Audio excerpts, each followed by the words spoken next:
मुझे खून दो, मैं तुम्हें आजादी दूंगा का नारा बुलंद करने वाले महान देशभक्त सुभाष चंद्र बोस एक ऐसी शख्सियत थे जिन्होंने न सिर्फ देश के अंदर बल्कि देश के बाहर भी आजादी की लड़ाई लड़ी।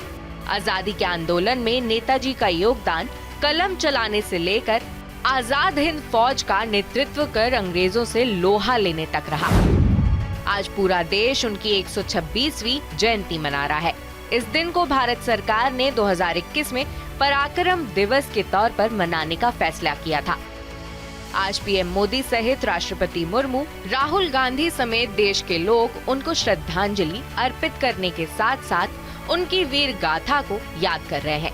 नेताजी सुभाष चंद्र बोस का अपने देश के प्रति प्रेम बहुत ज्यादा था।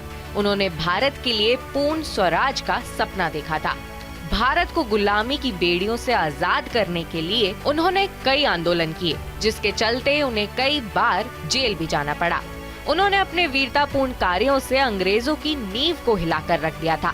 जब तक बोस रहे तब तक अंग्रेज चैन की नींद नहीं सो पाए।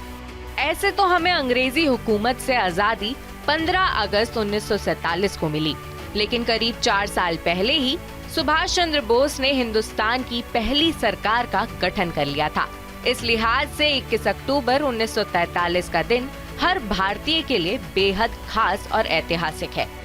नेताजी ने 21 अक्टूबर 1943 को वो कारनामा कर दिखाया जिसे अब तक किसी ने करने के बारे में सोचा तक नहीं था। उन्होंने आजादी से पहले ही सिंगापुर में आजाद हिंद सरकार की स्थापना की। नेताजी ने इस सरकार के जरिए अंग्रेजों को साफ कर दिया था कि अब भारत में उनकी सरकार का कोई अस्तित्व नहीं है और भारतवासी अपनी सरकार चलाने में पूरी तरह से सक्षम है। 9 देशों ने आजाद हिंद सरकार को मान्यता दी थी, जिसमें जापान और जर्मनी जैसे देश शामिल थे। जापान ने अंडमान और निकोबार द्वीप आजाद हिंद सरकार को दे दिए।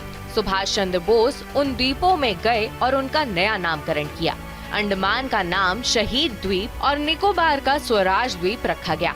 30 दिसंबर 1943 को ही अंडमान निकोबार में पहली बार बोस ने तिरंगा फहराया था और ये तिरंगा आजाद हिंद सरकार का था।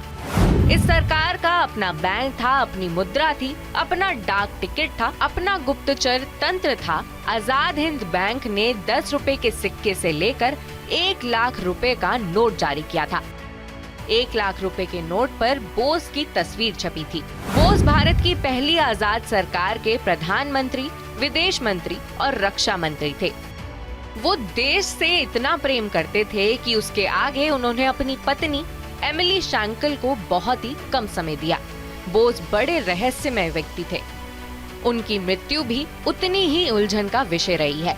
कहा जाता है कि 18 अगस्त 1945 को नेताजी 3rd डिग्री बर्न के शिकार हो गए थे, जब उनका विमान ताइवान के ताइपेई में उड़ान भरते समय दुर्घटनाग्रस्त हो गया था, जो उस समय जापान के कब्जे में था। रात में निधन से पहले बोस कोमा में चले गए थे।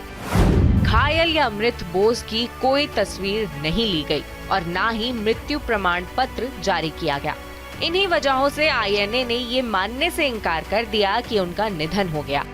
बोस के कई समर्थकों ने उनके निधन के समाचार और परिस्थितियों दोनों पर विश्वास करने से इनकार कर दिया। उनकी मृत्यु आज भी एक रहस्य बनी हुई है।